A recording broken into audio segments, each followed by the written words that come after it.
Hello বন্ধুরা, দেখো নির্মল ঝড়ের পরে আমাদের ছাদের কি অবস্থা হয়েছে। নিম গাছ একটা পুরো পড়ে গেছে।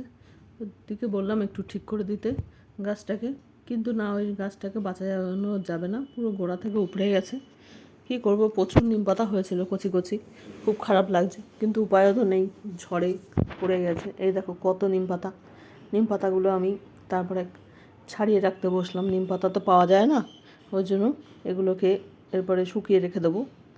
এরপরে দেখো আমার কলা গাছটাও পড়ে গেছে।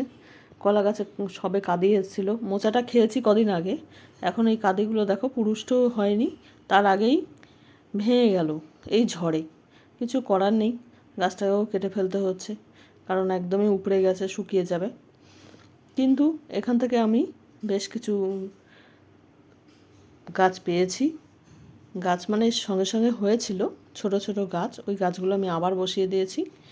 কলা গাছ একটা বসালে না, তার চারপাশ দিয়ে প্রচুর গাছ জন্মায়।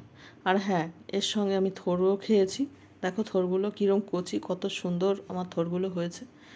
বাড়িতে গাছ লাগানোর এটাই মজা, সব কিছু কচি কচি খাওয়া যায়, খুব ভালো লাগছে। এগুলোর টেস্টও কিন্তু খুব দারুণ ছিল।